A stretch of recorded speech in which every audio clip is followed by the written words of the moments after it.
Today, we are going to discuss the impact of AI on ethical questions with Dr. Dorothea Baur. She's an expert advising decision makers in tech and finance on ethics, sustainability, and responsibility. With this mix of academic and business knowledge, she's advising companies and leaders to align financial goals and ethical values. Hi, Dorothy. It's a huge pleasure to have you today to discuss this very important question and actually of the AI impact, but actually all the ethical question it raises and the ethical problems that are implied by this current revolution that we are living. And I wanted to start with this paper that has been discussed widely in the news and in social media, published by Apple employees, called The Illusion of Thinking, which basically point directly to one of your arguments that's overhyping AI is an ethical problem. And I wanted to hear what you think about all this and what's your point about this overhyping problem. Hi, Quentin. Thanks for having me. Excited to be on this podcast. And yes, the Apple paper, like last week, and suddenly everyone was talking about it. And I have to disclaim first, I have not read it yet, but I have read its reception mostly. And so it's kind of taken very well, or like very welcomed by those who have always said, wait, what Sam Altman and co are doing is they're hyping generative AI and they're ascribing it qualities that it doesn't have. It will never be able to really reason. And now the Apple paper seems to confirm these criticisms with the tests that they made. And for me, I'm looking at these empirical discussions between, different schools of thought on, how to measure reasoning, and guys from different corners of machine learning, etc., or like more in favor of neurosymbolic AI, etc. And I can't judge the empirical aspects, but as an ethicist, what really interests me is like, would we want to have AI that is capable of reasoning? Why would we want to have that? And why are the people who are developing generative AI or like promoting the transformer models, why are they so keen on making these promises? And that's what gets me started. So I guess the narrative or the argument will be this reasoning, if we can call it like this, but this step of thinking to solve problems from some type of algorithm developed with, for example, reinforcement learning, might help to solve more complex problems. So I'm trying to avoid being more intelligent, but Yes. it might help to solve more complex problem, like with the game of Go, which was basically with this type of training. It's not reasoning, but with this type of reinforcement learning that they achieved a level of virtual Go player, higher than the best human. And I guess that's the ideas with this kind of step-by-step solving of problem, we might be able to solve more complex tasks. It's very interesting to hear your perspective on that, because I'm, more remote from the field, you're more involved.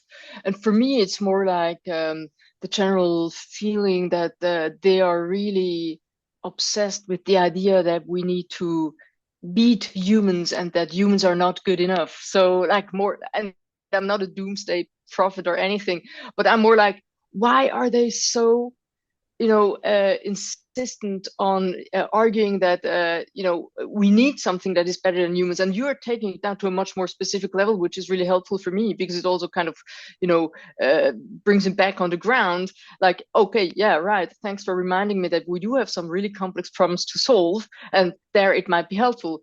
But until now that I'm talking to you, the messages I get from OpenAI and Amode from Anthropic, etc., is a much bigger narrative of humankind needs to be fundamentally changed, etc.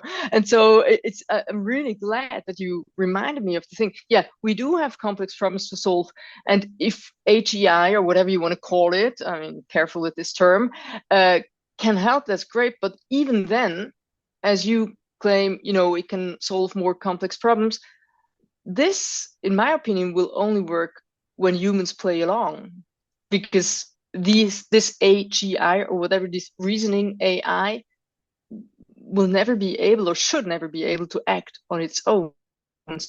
How do we get people to accept and cooperate if there is such a clear-cut case where, okay, AGI, whatever it is, delivers a solution or a suggestion for solving a problem? Yeah, it's difficult indeed. I mean, we have to filter in to be able to ask the right questions, to prompt well, even if it's evolving and helping us sometimes to frame the right question. But it's most of the time, that was the first podcast actually with Pia Lauritsen, who is an expert on how to ask questions and wrote an entire book on this. And this should really come from us, the type of question we ask. But we definitely need to be able to filter out. And I mean, to be able to judge. So we do need our human intelligence to understand when there is something useful, when you have some risks, even if we think about this type of general intelligence. But back to basically this view, and often the discussion mainly that I've seen recently by Sam Altman, for example, who indeed seems that it's kind of creating this almost godlike creator.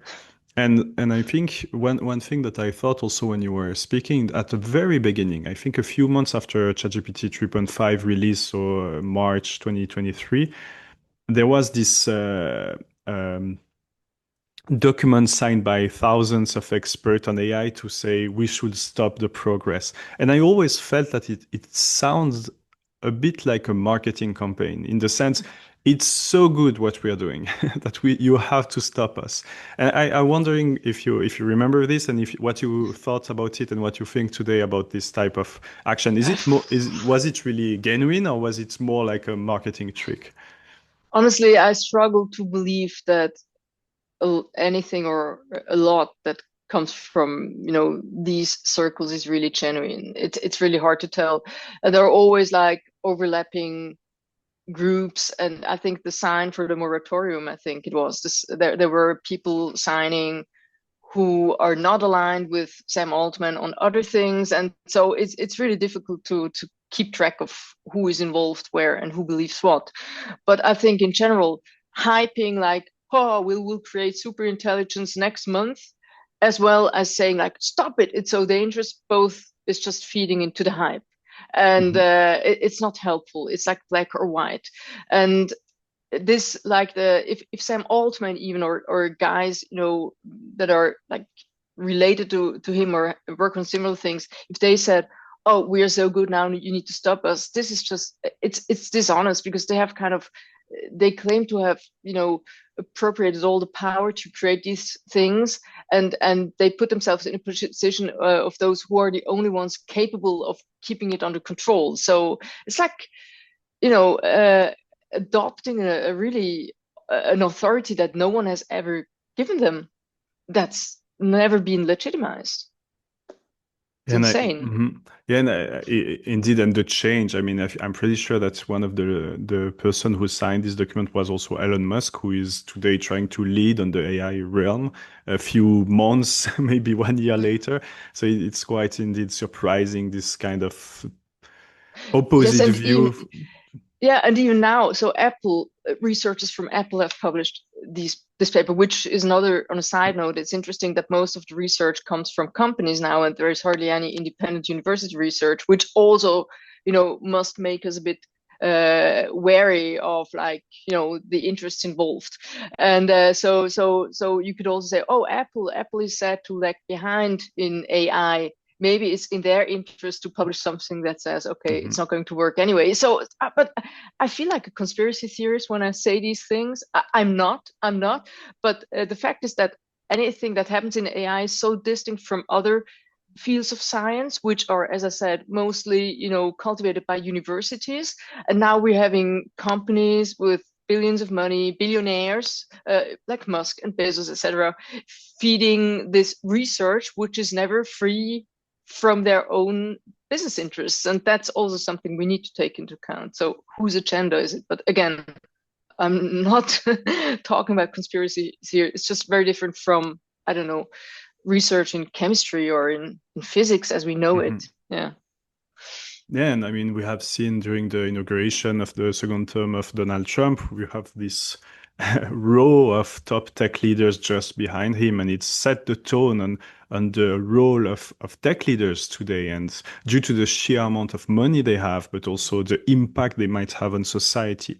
And also here, I'm curious about your knowledge on ethical aspects of these questions, because it gives a lot massive power to private companies to Mm, shift, for example, or shape the public opinion from managing the algorithm behind X, from Meta, but also on ChatGPT, because many mm, people, hundreds of millions, are using it probably mm, daily. I'm not entirely sure about mm, the numbers, but a vast, basically, set of people are using this daily, and you can just shape the way the tool will answer. You can also play with the training sets and erase some part of history if you would mm, like to. mm, You can also push the opinion in very pervasive way in some direction. And I'm mm. just curious if this is also something you discuss or you see as a risk, and how we should deal with the fact that private company have today such an important impact on society. Mm, mm. Yeah, it's certainly something to worry about because I mean, ever since the 1990s, we've talked about corporations as political actors in business ethics. And Mhm. now no one, now it's not such a popular term anymore, but it seems to be just taken for granted. It's become normal, and of course they have a lot of power. You know, also the fact that they already have billions and they're spending billions directly into politics and into elections, etc. That's like their first influence. And then, of course, with things like Starlink, like Musk, he can switch off, connection wherever he wants. So these are the obvious things. But then again, I think it's like, of course, they have most power, but everyone can use generative AI, especially like large language models like ChatGPT, in order to try to manipulate people. We've had this scandal recently with this infamous study, unfortunately from University of Zurich, which is nearby, where researchers tried to undercover feed ChatGPT into Reddit, was it? I think discussion threads, and try to convince people and change their opinion. So I think it's very tempting for anyone to use ChatGPT to their own benefit. Of course, the ones who created it, they have most power over it, but it's in general, it's a highly manipulative tool in many ways, for better or worse. You can say I have a good agenda. It's okay. It's legitimate to try to convince people to be less racist or whatever, but it's a fact that everyone can use it however they like. Yeah. Yeah, so that was exactly my reaction. I think actually in the first podcast where I started with this paper, I would say published in Science, which showed that you could change the belief in conspiracy theories of people on long term. It was really long lasting, at least a few months, what was meant by long here. And by discussing with these chatbots that were tuned to basically help to shift the belief of people. And my first reaction was like, you could do the opposite, right? Because it's very convincing. It's always available. It's infinitely patient. Yeah. So, and it has this inherent way of basically being very convincing, and also because it has been trained on correct answers. Basically, it was Yeah. fed with, this is a question, this is the correct answer. So then basically these tools learned extensively to be convincing and to pretend that they know. Not only because Yes. humans often Yeah. are over optimistic, over enthusiastic, heroic with their knowledge, but also because specifically in the training set and the way it was trained, it was fed with a lot of correct answers Mm-hmm. by experts. So if you Mm-hmm. just show this, and as these tools are mimicking, and when I say this, it's really LLMs, are Mm-hmm. mimicking our behavior, they all mostly observed people who were confident of their answers. So Mm-hmm. then basically you have a lot of ways to reduce these issues, and they are work on this, and they are trying to do this also with web search and other techniques. But it tends to be very convincing. Mm-hmm. And you see that indeed many people who are now exposed to this just take it for granted because Yeah, I know, but some people think they're like the benevolent dictators that never existed, and they are allowed because they use it for good, and it's just plain Mhm, wrong. mhm, But also, what's striking, as you say, I mean, ChatGPT never says, I don't know. That's not something that he has ever learned. And it never, for example, has like the three dots for like, oh, thinking, it pretends to think. It's like, I'm thinking now, reasoning, but it's really, and it's annoying because it's also been trained to be very, how do they say, sycophantic, like people pleasing, etc. But that's why we in some situations prefer it over people, because other people don't please Mhm. us all the time. So, but these are psychological issues. But what I find particularly striking about the fact that these like AI companies have so much power is that at the same time they claim to be democratizing something. They say we're democratizing AI, etc. They are playing with the word democracy when they in fact are undermining democracy in so many ways. In how will you say are the main ways they affect democracy? Well, as we said, be it by directly, spending money on elections, like Mhm. by creating government agencies that have never been really legitimized, by training the algorithms and deciding who gets to publish what on their social media platforms, by just making these tools available that, as we just discussed, give anyone huge opportunities to do their to influence others, etc. So in many ways, but yeah, so but at the same time we're democratizing knowledge, we are democratizing creativity, we are democratizing art, we're democratizing education. What do you mean? You're just commodifying things on a large scale. You're selling your products. You're just talking about access in terms of quantity, and you're not thinking ahead of what it really means, and on whose back you're basically building up this Mhm. access for others. So yeah, that's just one Mhm. of my pet peeves with the whole training history of all these models. Like, what were they trained on? Where did they take that stuff from? Who got compensated? Wait, no one. And so why do you call democratization of art now Mhm. when you just stole it, basically? Yeah. Yeah, So, this is sorry. a you no no, but this is a very Yeah. important one. And there was this very good framing in a TED talk recently, but by Ed Newton Rex, where Oh, yeah. on copyright basically, and he Yes. says, One of my uh, favorites. yeah, it's a very I haven't seen the powerful. TED talk, but I really appreciate Etsy Tom Yeah, Rex. and Yeah. the basically the so for the audience, Eh, the basically the Etsy pitch in the Newton, beginning sorry. of this TED was these big AI companies, they require brains or engineers, Hmm. a lot of data, and a compute, and they are ready to spend hundreds of millions on the engineers, sometimes billions on the compute, so the Hmm. computers. And for some reason, for the third, data, they expected to get it for free. And you It's, have this recently, they said, I can't remember who said that, but basically that they used hundreds, thousands of books under oh, copyright because yeah, yeah. they had no economic values. No, but if you Yeah. used it, it because it has a Yeah, I value mean, for you. it's so cynical. It's so cynical. So Nick Clegg, the former British politician and gone Meta executive, he recently said, "Oh, if we had to compensate all the authors for the work that we use to train our AI models, then the AI industry would go bankrupt." So, I mean, how dare you? So, does this legitimize it? And it's just, I mean, I really, that Meta used this Russian pirate database, LibGen, called all millions and millions of books and texts to train their llama, their model.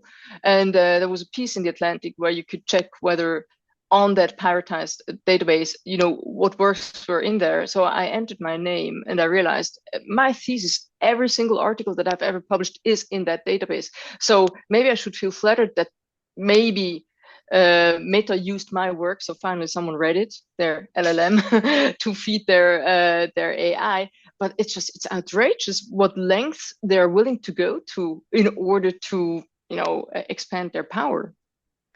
So now It's I think unbelievable. it makes sense for me, at least now, it feels that with everything we are saying, I might understand why they want to pretend it's like they are creating some superhuman intelligence, because if it's Mm. for the greater good, if it's for this big mission, you basically it seems that Voila, they voila. can just They tie it to a greater good, to a democratizing, universalizing, whatever agenda, and then this is okay. And this is just pure rhetoric. It's totally dishonest. Yeah, Mhm.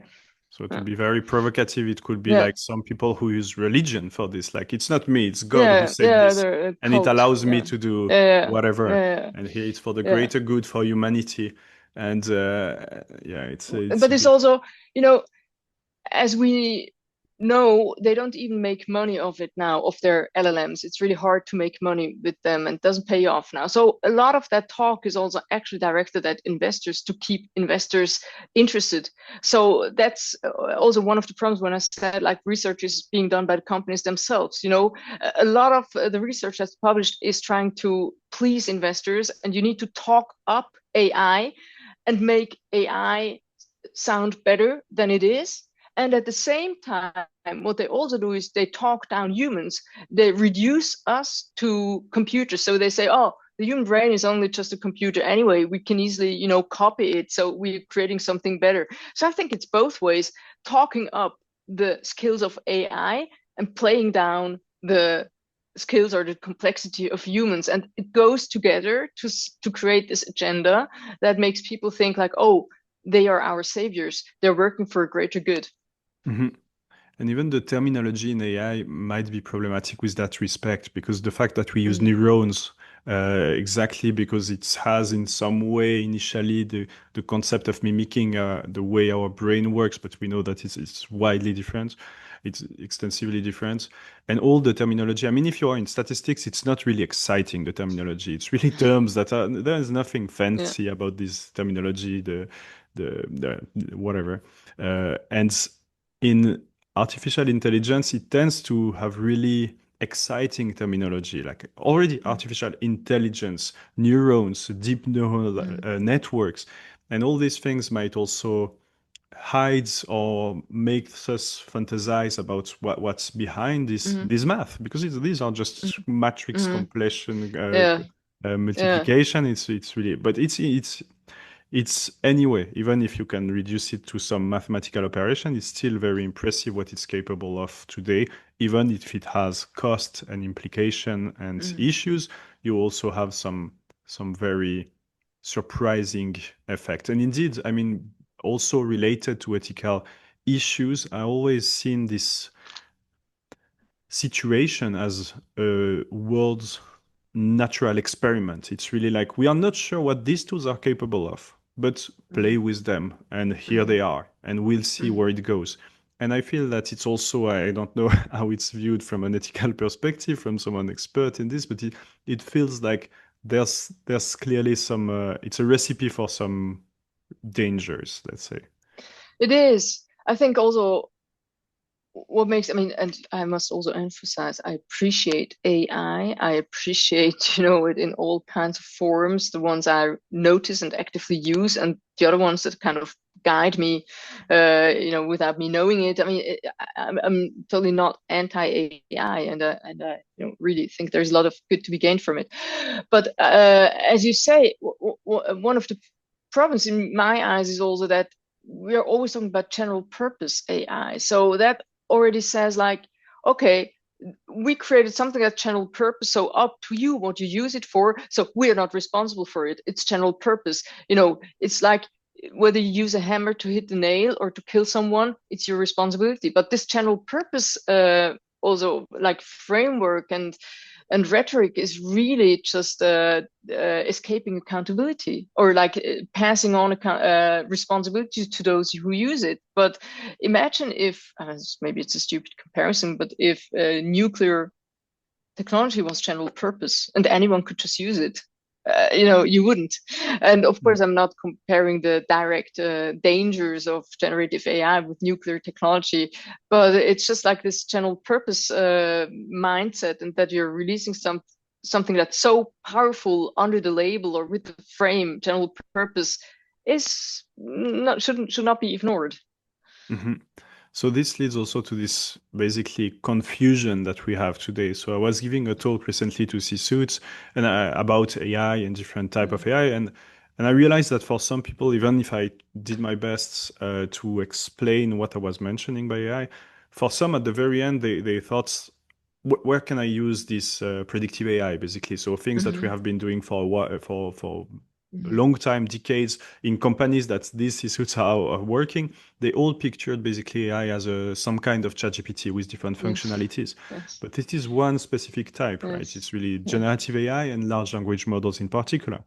Yes. So you mentioned this also, if I'm not mistaken, several times that this also creates issues when we are not clear about what we are discussing. Is it AI for prediction, for forecasting in Mm-hmm. financial sector, Mm-hmm. for example, to detect and anticipate fraud, Mm-hmm. or is it Gen AI, which is very different? Mm-hmm. Mm-hmm. It's generative. Yeah, it's in many ways it's really important that we separate these because on the one hand, just be aware that AI is more than just generative AI, and that the ethical issues that are related to generative AI are different from the ones like risks and opportunity from the ones in predictive AI. But it's this generative AI discourse is just dominating everything. And I've also seen a CEO of one of the big four consulting companies in Switzerland when he was asked on a panel like, so how does AI play into your, role as a CEO of this big company? He said, oh, I have an LLM that helps me write emails. And like, if this is like one of the big four, if this is what comes into the mind of one of the CEOs, one of the big four, it's really a bit worrying. But I think also, so on the one hand, generative AI has its problems, as we have discussed. Its general purpose, it's manipulative, potentially manipulative, potentially biased. Can also create access for people to tools that they didn't have, etc. For the on a positive note. But predictive or AI, for example, is single purpose often that's used for a specific task. For example, when it comes to climate science, you're predicting weather events, you're analyzing, biodiversity, whatever, which is very helpful and which is hands-on and which is less energy intense and which, in the case of biodiversity, doesn't hurt anyone's privacy or data hasn't been, stolen mostly, I hope. And so we're missing all the opportunities. So also for those who are like the doomsday prophets when it comes to AI, they only focus on generative AI or like AGI promises, etc. But there is a lot of power, like a positive potential in AI, but maybe more so in single purpose AI, where we specifically, develop and use an AI to application to address a specific problem in just instead of just giving away the general purpose AI and then see what happens. Mhm. So I think in many ways it's not good that this lopsided focus on generative AI. And also, I appreciate a lot. One of the best books I've read recently is AI Snake Oil from Arvind Narayanan and Sayesh Kapoor, where they show so many use cases. Of course, they look at them from a critical perspective, but that's also important on what can you really predict from data, how can human behavior be predicted, what is possible, what is not possible, where can we rely on machine learning or AI to help us, and where are the boundaries. And this all these aspects get bypassed by everyone talking about their latest Mhm. prompts. Mhm. Yeah. It's true that while you are saying this, I could have this image of how everybody was shocked and how it was relayed and everybody tried and also how because it was accessible, I guess, but with ChatGPT Mm-hmm. 3.5, everybody was amazed that it could write some kind of poems, for example, Mm-hmm. Yeah. quickly. While you had AI before helping to save lives, for example, by helping to detect tumor with MRI Exactly. scan, Exactly. and this is like not so so popular or so Yeah. well known by many people, so it's But good. even then, for example, when it comes to image recognition, radiology, etc., it's so important to use AI in that context. But then you have the people who immediately claim we will not need radiologists anymore. They immediately impose themselves on people and or like yeah, they claim they want to do away with the humans, which then triggers all the critics who focus on the cases where AI has not recognized a tumor instead of combining the two. Mhm. Okay, so we have AI that can help us with image recognition in medical settings, but we still need humans. That's clear because all the benchmarks that they create to measure how well an AI performs in radiology are totally taken out of context. They are not applicable to the everyday work of radiologists anyway. But it's like such a toxic culture. So the ones say, "Oh, we have AI now, go away, radiologists, we don't need you anymore," and the others who say like it should never be used, it must never be used, etc. It's too dangerous. And Mhm. why can't you see it as a complementary relation? So Mhm. that's really striking. Yeah, they are rarely the case that so in some situations automation most of the time might be augmentation. Indeed, Hmm. with radio, I mean that's one of the the type of post I see the most on LinkedIn that is driving me crazy. It's RIP and you say some kind of work like rest in peace, legal work, Yeah. rest in Oh, peace, okay. Yeah. developers, Yes. and you're like, well, so far it's not what we are seeing. It's helping to augment if you do it well, but sure there are some job destruction. I mean you But see yeah, sure. also. But that's what I'm saying. Why do they feel so obsessed with playing Mm, up or talking up the skills of AI and playing down the skills of humans? Why? Why is it? Why can't you just say, hey, we have a helpful tool here, humans, you can do your jobs better? And of course, some jobs will, become obsolete as always in history. But there's like either the machine or the human. It's just not mhm, helpful. mhm. But So, interestingly I see some people who start to realize the value of humans due to this substitution that some people are pushing, and they're like, mm-hmm, actually I really like to exchange with a human, mm-hmm, to mm-hmm, learn from a new human, to be in a room with a physical yeah, person yeah, with their limitations, physical experience of the world, yeah, and emotions. And suddenly we realize that some people, it helps them to realize that actually the all the uniqueness and valuable things that humans have to offer. But indeed, on the yeah. other hand of the spectrum, I guess you have other people who, for some reason, would like to automate, replace everything, and Yes. does not seem to have any answer. What will be then the place of humans in this society, Mm-hmm, mm-hmm. which is peculiar. Yeah. Yes. So when you go and talk to leaders in the business world, how do you see that this hype? How do you deal with this hype and basically help them to basically see it where how they should see it, or what are the implications you see from this hyping of AI in the business world with Yeah. leaders? Well, I mean, I'm mostly, teaching in continuing education, like for example, AI and ethics in a class on AI and finance. So there, for example, I developed a credit worthiness a game with algorithms, and I played with different notions of fairness just to show them the implications. If you think like you have an algorithm that's deciding who gets a credit and who does not, and then I kind of play around with like the normative or like normative like moral assumptions that are underlying different conceptions of fairness. So I always keep it on a very applied level in my teaching and in my keynotes. Yeah, it's mostly kind of tongue in cheek, also like showing okay, this is what's possible, and oh wait, here there's something here. I'm always ending with a strong plea for the human element must be kept in loop. But of course, I mean, with people who are like totally determined to hype something or who have also, as I say, skin in the game, like why would I want to ruin their dreams? But they don't get in touch with me anyway, so that's Mhm. not meeting those too often. But yeah, in continuing education, you have people from different companies, and you can see, different levels of literacy. And I just always work with cases and case studies and games, etc., to to kind of um, reduce the distance between them and the algorithm to Mhm. see, what happens when you use AI in such and such setting. I see. I see. Yes. Yeah, Yeah. interesting. And then indeed, I've read some research also to try to see when you let just these also Gen AI tool play traditional games we used in sociology and economics to see what are their traits, basically their behavior. And it was Yeah. rather interesting to see their standard answer and what it has learned, basically. And of course, you can tweak it, but it's interesting to see already the standard answer.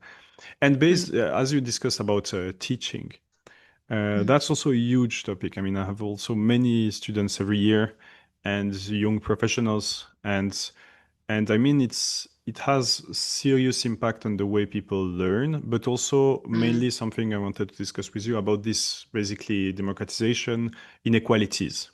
And the mm, fact that you have some research showing, well, in these developing countries where it's hard to have mm, the resources, we can automatize the teacher or augment the teacher or replace the mm, teacher entirely with an AI tool. It might help to give access to education to many people.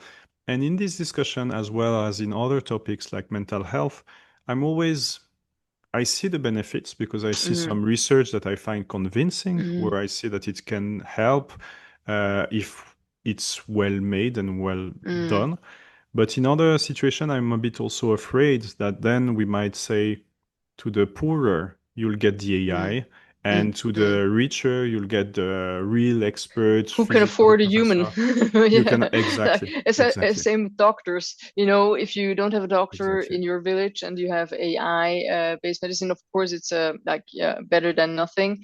But yeah, But I must say I'm careful with the whole education context because I'm only a guest lecturer. Luckily at universities, I'm not involved in exams, so I can't really say anything. Or I'm lucky not to have to deal with the fact how do we make meaningful exams when everyone is using ChatGPT, etc. And the psychological questions about mental health is also something that um, yeah, I'm not really qualified to say. But as you say, like the value of the human, and as you said before, it's a paradoxical effect that the more we get to see AI, maybe the more distinctive is the value of the human interaction that we still have. And but as to, for example, democratizing access to education, I mean, the first thing is have public libraries. Create public libraries. You don't need an AI generated teaching assistant, whatever. Why does it always take AI? It's just like I think it's taking me too far. We can start with other things, like people need to have access to books and to also information, not just on TikTok or on social media. And that's where we need to start before we start thinking about creating a specific AI teacher for some remote regions of the world. Mhm. Yeah. And indeed, so some people I suspect might react when they hear today somebody mentioning a library. That's well, you have a lot of it's not efficient. You have to go Yeah. there. You have to look yourself within something. You have to open a book, find the right pages. The thing is with learning, and I was also doing this episode on the podcast with a MIT prof who is focused on exactly these questions. We were discussing, and he was raising the point that you need some friction to learn. You need those basically, you cannot accelerate everything.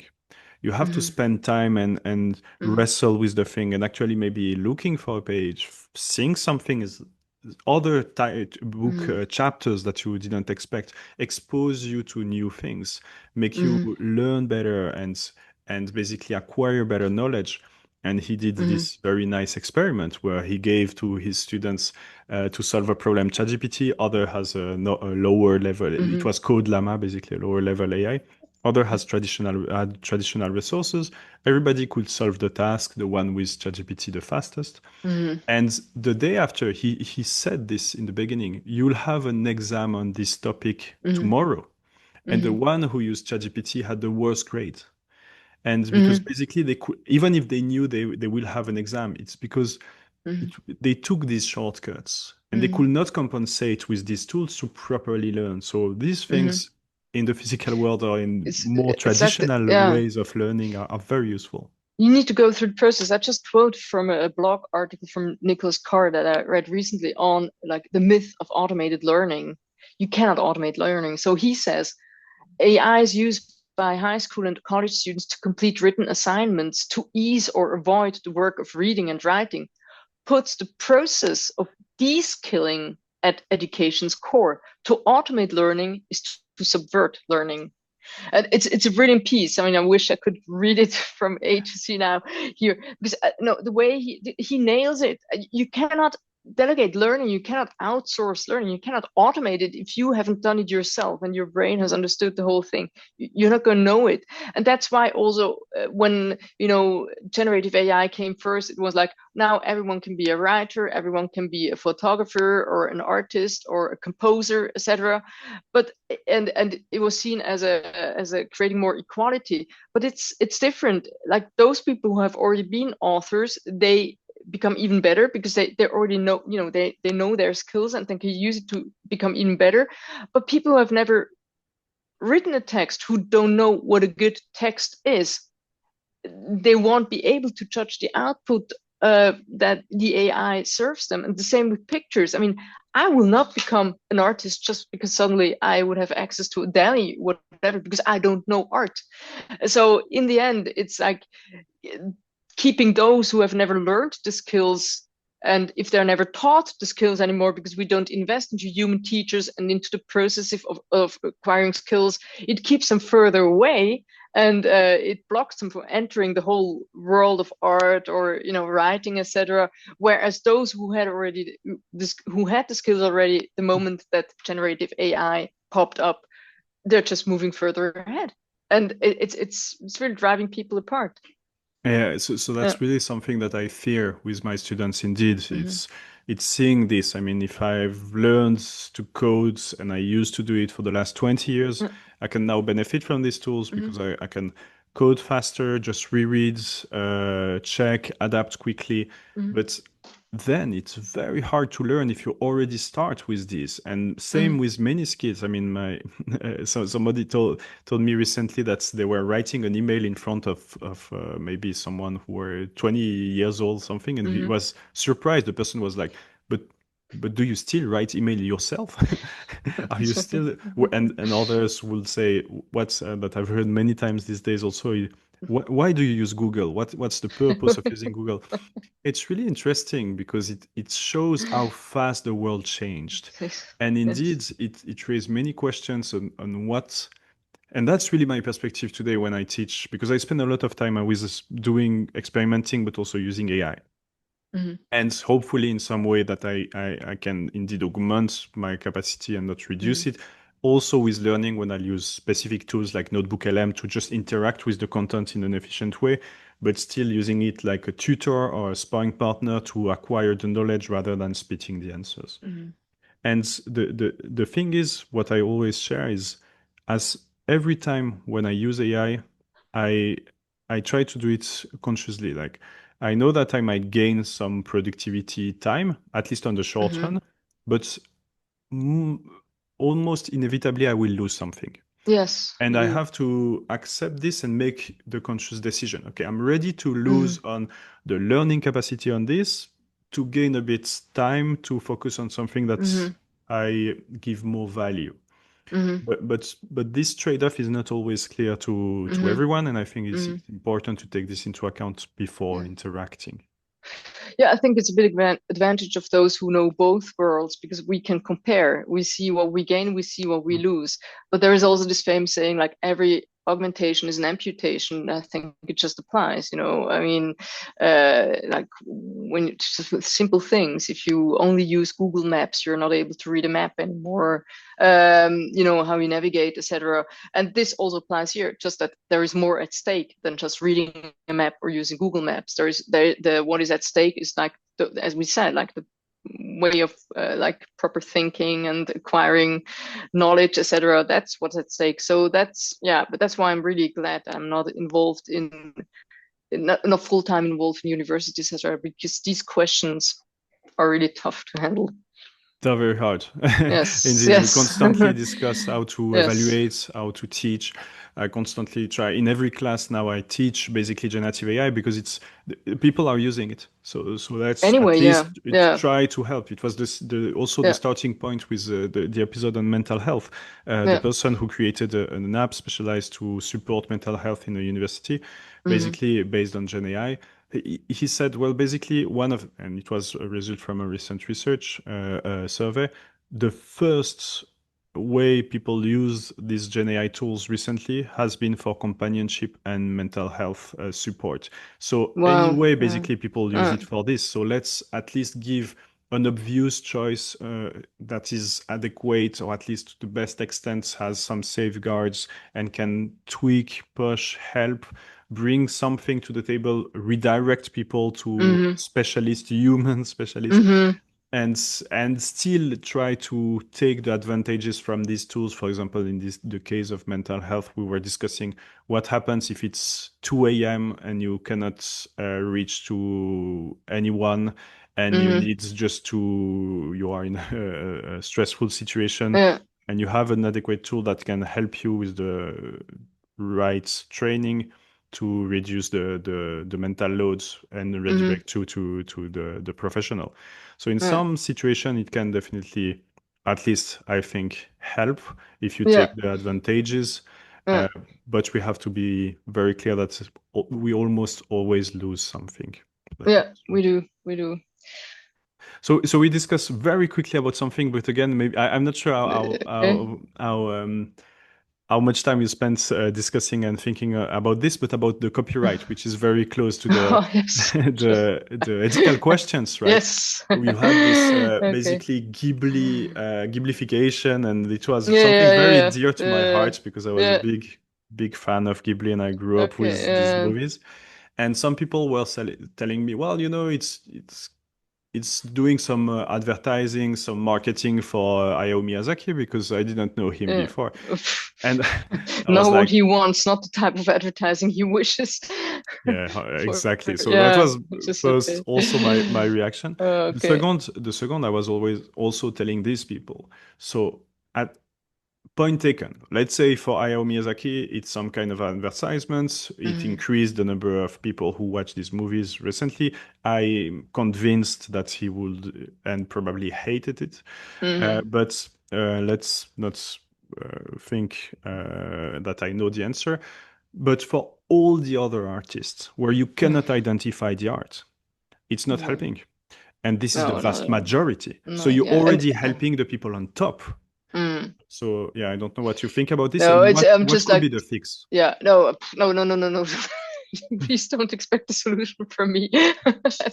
No, just today I'm submitting an article for a Swiss art magazine on AI and art and copyright and democratization of art, etc. Because I gave a keynote last year at the Institute for um, Intellectual Property in Switzerland and on AI, creativity, and ethics. And so they liked it. They said, "Oh, can we have that? You know, kind of an article on we are a magazine and we want to hear your voice in the magazine." So because there, you know, copyright is a very legal issue where Mhm. I'm not a lawyer. That's the first thing to say.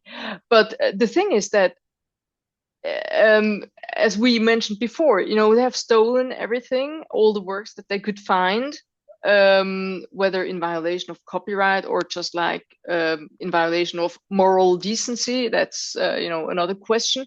And then now they're creating tools that are actually designed in the most cases to actively hide the author. They're designed to hide the author. They're designed to avoid attribution. They're designed to avoid having to compensate. So in the Ghibli case, it was like in your face, straightforward plagiarism that they were able to train, like copy this style, which is an exception. Because usually what we get is like actively try not to look that plagiarize too much and you know, dissolve all the traces of the individual creativity that you have been trained on. And that's very, very unfair. So and compensation models, I don't know. If I hope that there are so many now, there are so many court cases going on against this practice. I hope that there will be some verdicts where companies are paid, at least in hindsight, or forced to pay in hindsight, to the creators whose works they have taken. But it's like after the fact. First they stole it, and now you cannot undo the theft. It's Mhm. impossible. Yeah, indeed, it's already this, and even if you want to, basically, there is this very important topic and very technical one, which is called machine unlearning. So it's Yeah. basically you Oh, try to okay. make the machine forget something it learns, but it's very hard because typically Yeah. with cutting edge models where you have Mm. more than 1 trillion parameters, it's very hard to understand where this is embedded, what's it learned, Yeah, yeah, and to make it forget. So it's a huge topic now in the engineering, basically, yeah. It's world. like data leakage, privacy. Mhm. You cannot undo it. It's out Mhm. there, and Mhm. now everything has been fed into these models, and now after this has been done, yeah, you want to change the reality. It's not possible.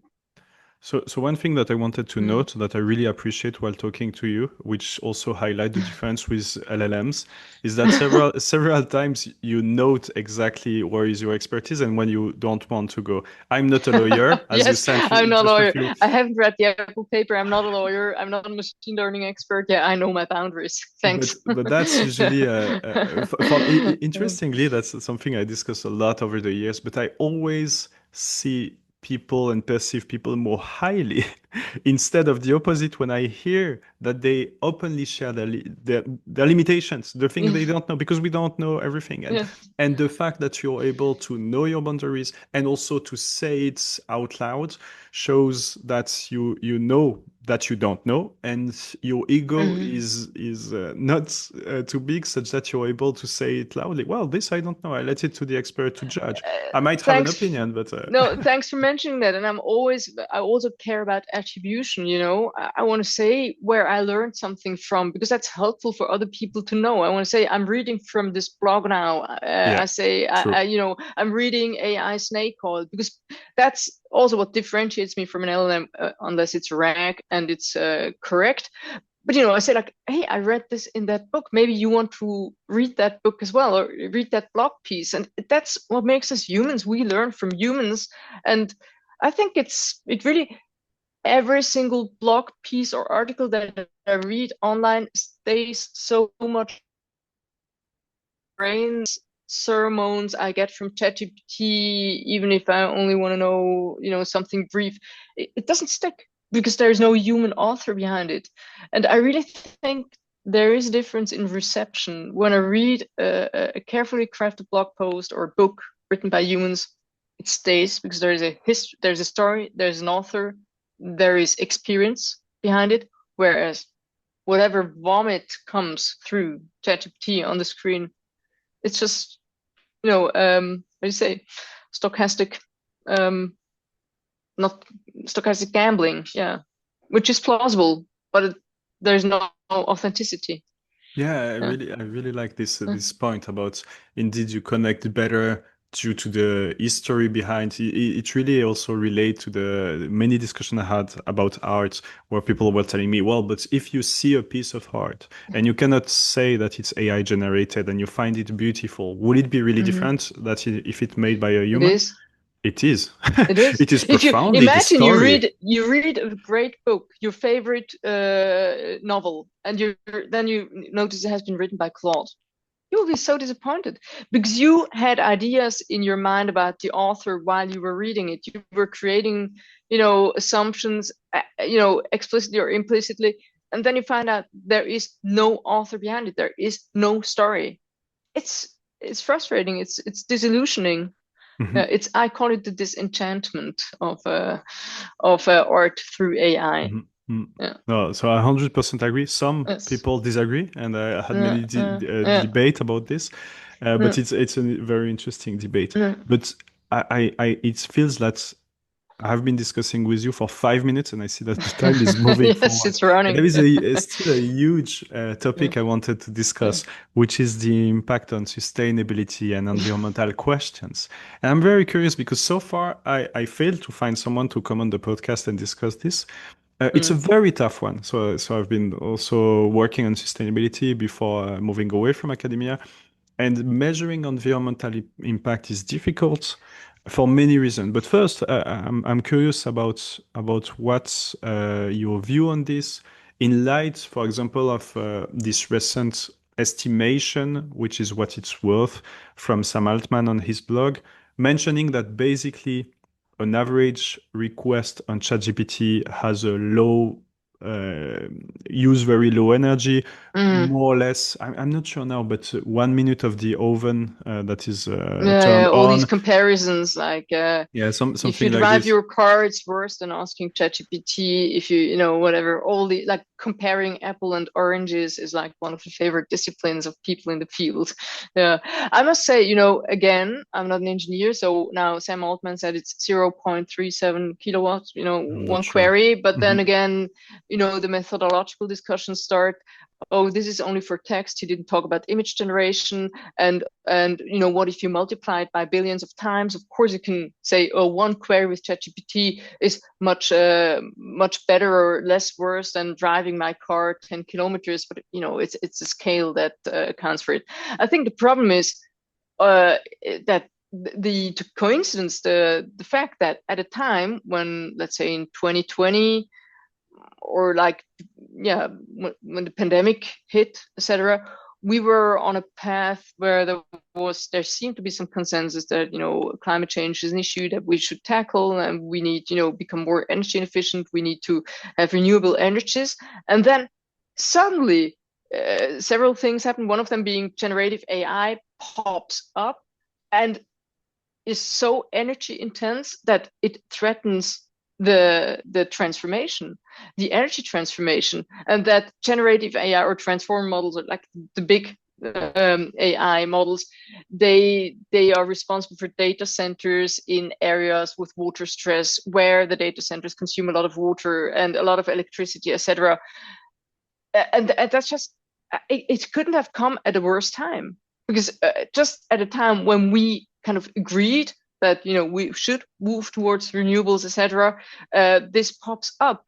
And it's also very interesting from business ethics point of view to see the change in the tech industry. As you said at the beginning of this podcast, how the CEOs from big tech lined up at Trump's inauguration. A few years before, they were like saying things like Microsoft would say, we are becoming carbon negative by 2030. We will remove all historical emissions since 1975. And then they partially bought OpenAI, and now they're falling behind their climate targets.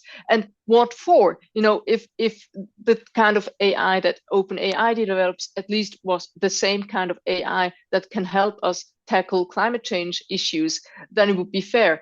But the kind of AI that OpenAI develops is mostly used for Ghibli fraud, for fake chat or fake cat videos or deep fake porn, whatever. That's consuming energy, whereas potential solutions to climate change issues probably come from far less energy intense models. And this is, I don't know, I can't get my head around that. And how we try to absolve ourselves from the responsibility. One query only uses that and that much, and I won't use my car today, so I can spend my day on ChatGPT with a good conscience. That's just ridiculous. We really need to think about that. Mhm. And and basically, you point exactly to the direction why it's also very complex to answer these questions. Because in the narrative of AGI, one of the arguments connected to sustainability is the following.